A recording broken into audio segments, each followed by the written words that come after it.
everyone, welcome back. It's Christine again with the Artist Pod, and today we're going to talk about how to draw a common genet. So, let's get arting. Alright, so here is the common genet. They have multiple colors. They kind of look like cats, but they are not. So they have some gray. You can kind of see by my swatches I was a little torn on what color gray.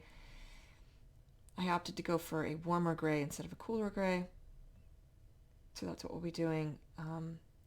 Their ears have the pink you can see. They have some white. They have some black. So yeah, let's just get started. Starts with the light gray by the nose. But there's white right, here. So that quickly transitions, and then this is black. We'll see. I might be able to let the black stand on its own for this. I'm not sure yet.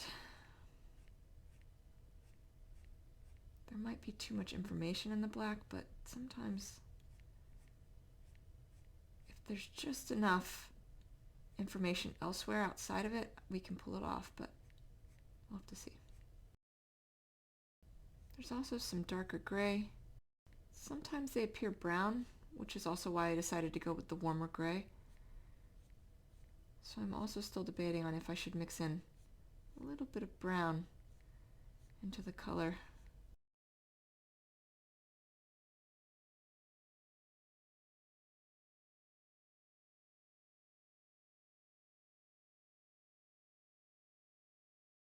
Now the darker gray might not be dark enough. We'll have to see. We'll mix that in. Not a lot of it. Just a few striping down it, and it's in that lighter gray. It's got some of that, darker stripes. Just have to make sure that I'm connecting it into the light gray, and that the fur direction is going the same way. Now we're going to do the white. And when you're coming off of a nose, I know I've said this before, but the tendency is to want to loop it, right? Like we want to kind of follow in this loop because it ends that way, or at least that's my tendency. But don't do that, just come straight off of the nose. Now his chin is actually gray, which I forgot to fill in, but that's fine.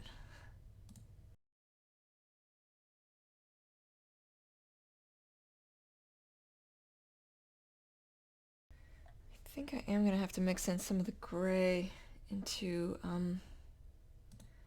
the black, because you have this nice strip of black right here, and it unfortunately defines the face too much, but maybe I can taper that off, because that's really, I think, the only section where I'd have to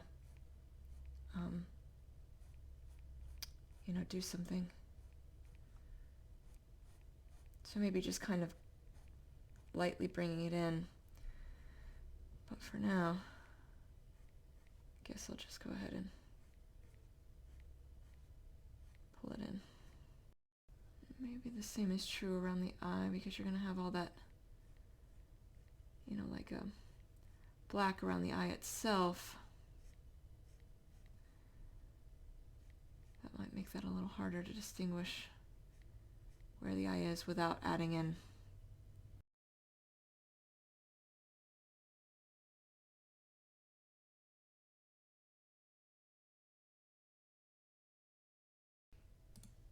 All right, and now for the pink of their ears.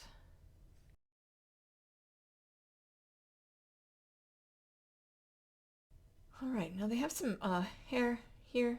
We can fill that in later. We're adding the shadows and highlights. I'm going to start with the light gray. I'm going to have the light source coming from over here, which always means, it's above and to the right. It's not behind, and it's not next to. And I may have to turn off some of these other colors.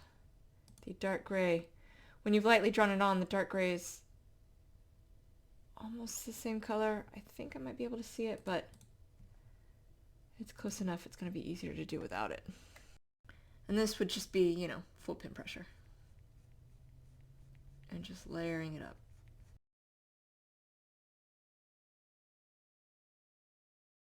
Now we'll have to be mindful as I'm adding the shadows and highlights. The ear, right, kicks in. It's pretty far forward. You have another sort of section of the head that continues on behind it. So with the light source coming from the right and above, there is likely going to be some shadow cast by the ear as we start getting past that point. So just, I'll need to be careful thinking through how that's going to go. Because with it above and to the right, it's going to be pushing the shadow of the ear in this direction. So it's likely going to be coming up right through here. Maybe still clipping this far out. Either way, all edges are in shadow, so that top edge, of course, will be in shadow. Let's probably kick him back in the highlight before we have that edge in shadow.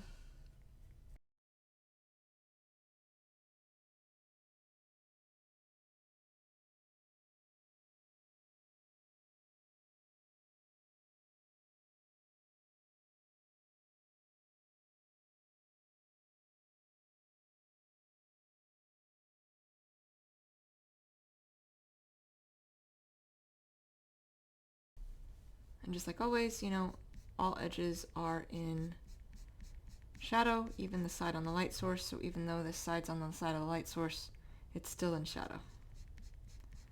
It goes quickly to highlight, but the edge will still be in shadow.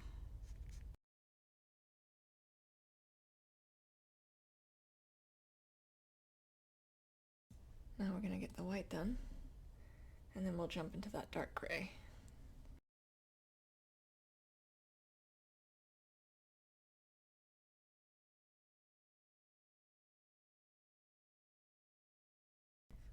Doing this in shadow first, but there is going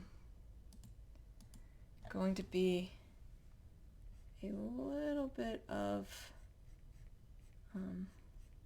highlight under the eye on this side.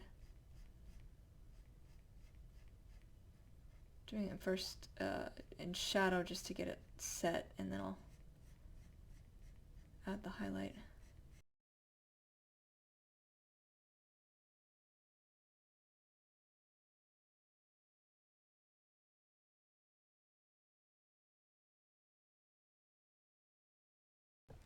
There's going to be a little bit of burst of highlight over here, just like usual. The nose isn't really big enough to stop the light from coming over.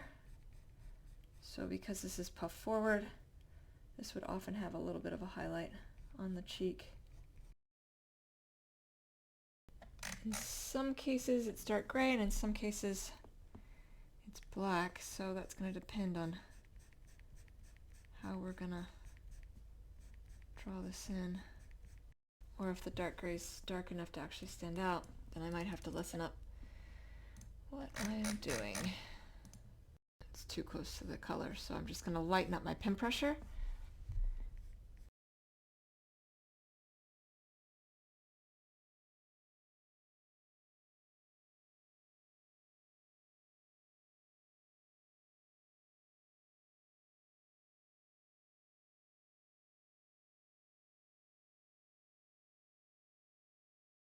I'm going to do the ears. Now, from what I can tell, they certainly have hair on the back side of their ears, but on the inside, what you mostly see is the pink of their ear, their skin, instead of any fur. And then there's some hair near the bottom, so we'll be filling in, and that's just white hair down in this area. So yeah, we're just going to fill that in. Now I'm going to do it lightly at first, and then I'll add in, more pen pressure. When we get to their eyes are almost cat-like because they have slits. So when we get to their eyes, that'll be interesting to do. What's nice about skin, right, is, I don't have to worry about how long my strokes are. I've talked about that before. When you're not dealing with fur, you don't have to draw it to a specific length. But with fur, I try to draw it the length of the fur. With skin, there's no length of the skin, so you can just make long strokes.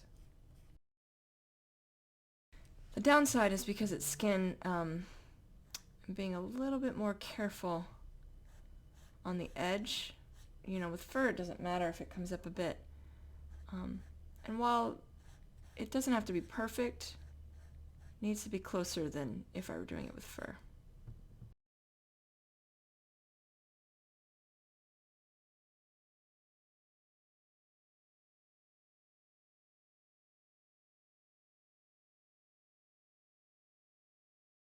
So the ears dip in. Light source is still coming from this upper right side. So you'd have some highlight catching against, it has kind of a bulge here. So you'd have some highlight catching on that bulge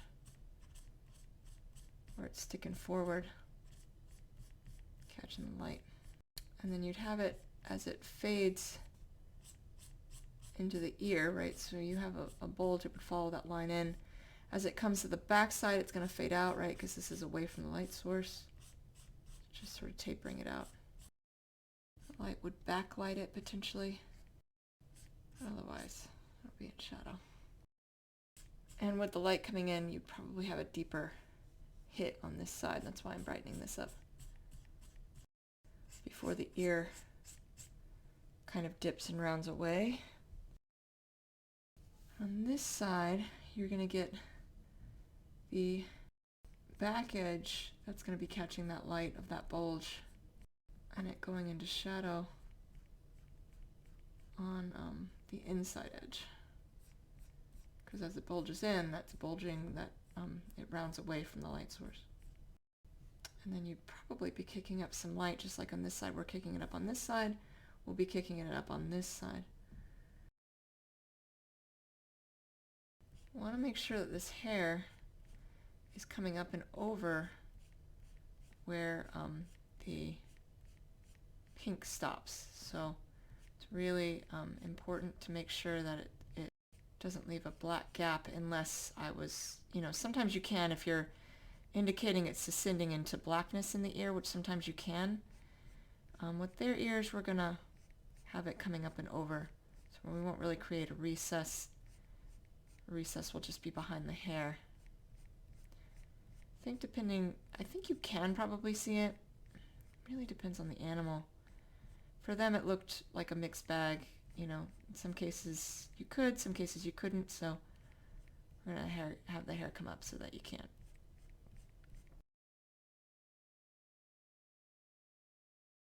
On this side, the highlights will be on the tip of the hair.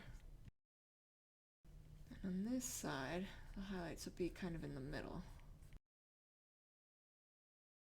And I'm just adding in, on this edge you can kind of see some hair, so I'm just going to add some in because I think it will help.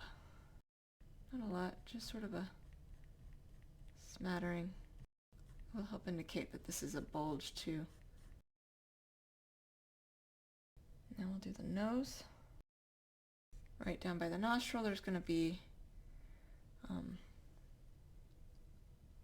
some shadowing because it's the nostrils rolling in, rolling under, away from the light source.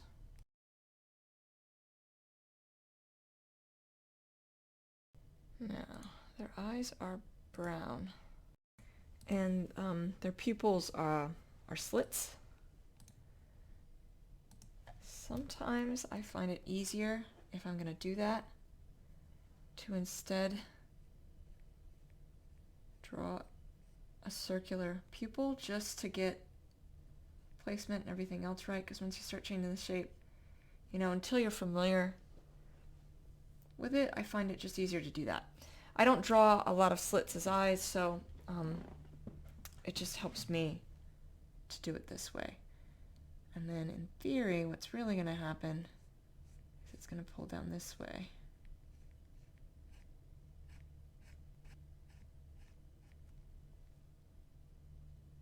Now that I have that placement,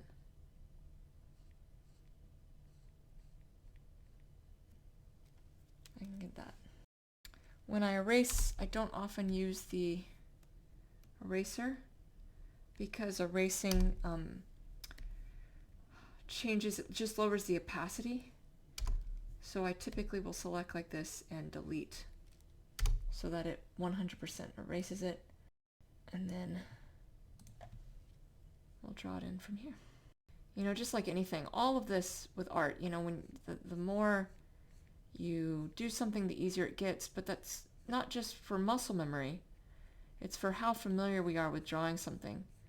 So I'm used to drawing, you know, pupils that are circular, and while I have done this before, you know, you can draw them as slits. Because I've done circular pupils so much, it's a little bit more of a challenge. I have to think through a little bit more how to do it, how to place it, which is why I've learned when I'm doing it to draw it as a circular pupil. That's a shape that I'm familiar with, so therefore it's one that I can look at and sort out if I have the angle right, the placement right.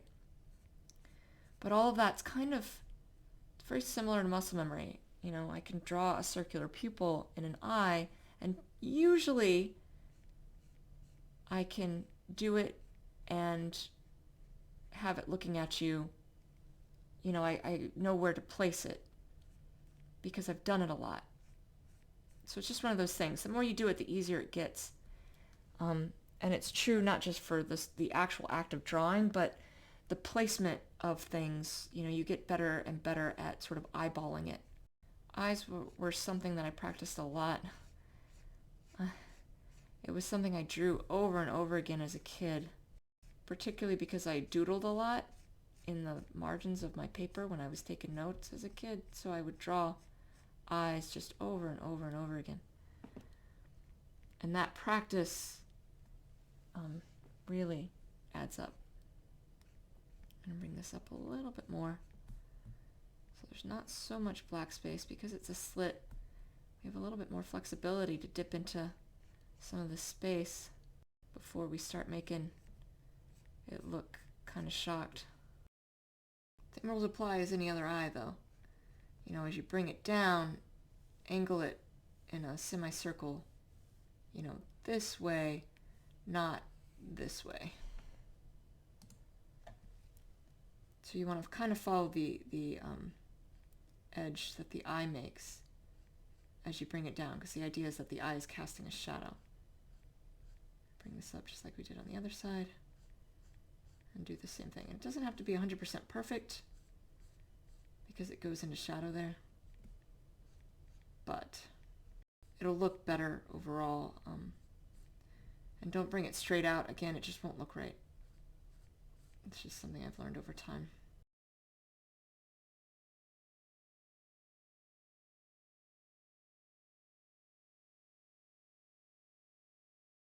With the light source coming from over here, the edge of the pupil is still going to be in highlight, and then this side, of course, would be in highlight. Fades to shadow against this side of the pupil, and then rounds all the way underneath.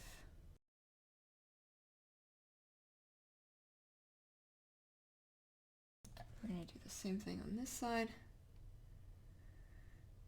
Light against the pupil, all the way down. Just have to make sure I'm following the line. I didn't quite get it there. Too far out. Alright, let's try that again. Just like before, this edge will be in shadow before it kicks into highlight. Highlight will connect into underneath.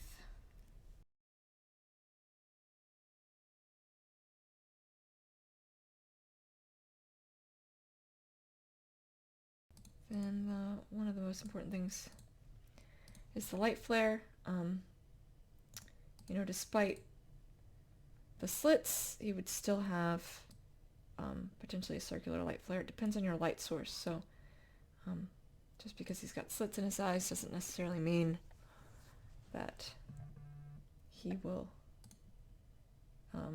that the shape of the light flare will change. That can be based, you know, if you want to get more intricate, you can add shadows and stuff within these light flares, but it's just as easy to do it this way. Might be dipping into the pupil too much, but we'll See, because they have slits, they do have to sometimes back off how far over it is. We're going to shift it. Okay, and if we're going to do that, I'm going to have to bring it down.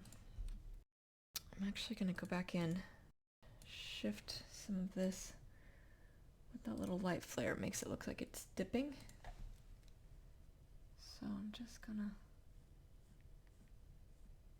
bring some of this up on both sides. Just have it tapered off more, basically. By bringing these lines up, you know, sometimes you can do that and you have a really good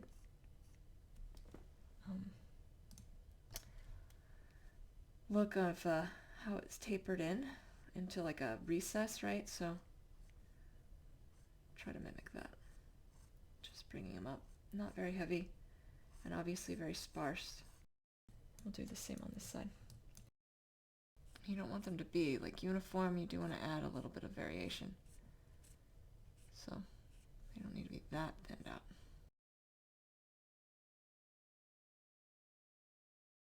And so that just kind of, you know, gives the illusion it's fading into an extreme shadow. And then, alright, so we're just going to add a few whiskers. This is just, you know, light pin pressure. Moving my arm at the shoulder. Doesn't have to be a lot. But I do need to make sure, you know, you want to kind of bunch them up. So you don't want a singular whisker like hanging out. You want multiples, and what you do on one side, you need to do on the other. So I have several coming down. Need to have them coming out roughly the same distance and the same angles. Alright, so that is how you draw a common genet. I hope that was helpful. In the floating nether next to me, I have other videos of art tutorials I have done, and I will see you all soon. Thank you so much. Take care.